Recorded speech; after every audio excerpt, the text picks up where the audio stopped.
Magandang tanghali! Kumusta po? Narito po ulit ang update natin para sa lagay ng ating panahon ngayong tanghali po ng December 14, 2024.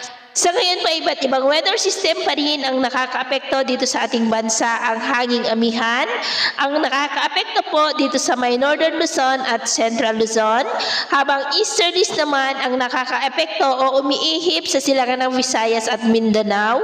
At ang shear line ay nandyan po ngayon sa may Bicol region. Ang shear line po ay imaginary line ng hangganan ng malamig na hanging amihan at mainit na easterlies. Nakalimitan rin po yan, nagdudulot ng mga pag-uulan sa lugar po kung saan yan umiiral.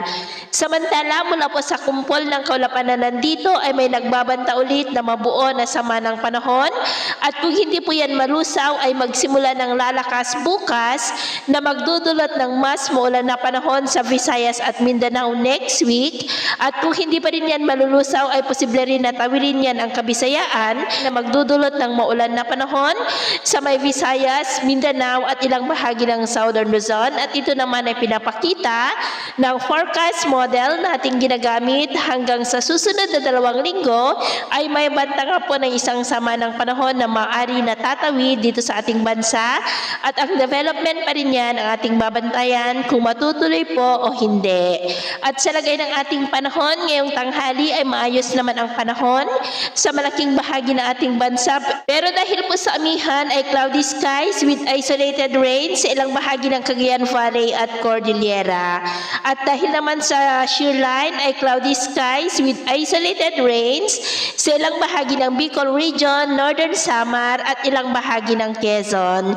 Cloudy skies with isolated rains rin sa ilang bahagi ng Calapan, Palawan, Aklan at ilang bahagi ng Caraga. At sa susunod na mga oras ay posible pa rin ang cloudy skies with isolated rains sa mga nabanggit na lugar, kasama po ang Davao region at La Union, kaya mag-ingat pa rin po tayo sa banta pa rin ng mga pagbaha at pagguho ng lupa.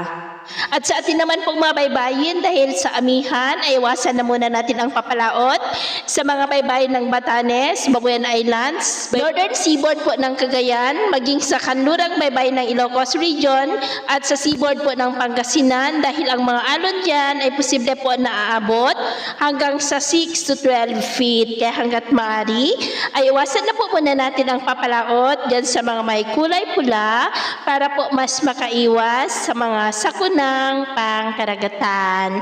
So, ito muna ang latest update natin sa araw na ito. Ako po muli si James na nagsasabing sa kahit anong pagsubok po na darating sa ating buhay, huwag na huwag po tayong mawawalan ng pag-asa. Thank you and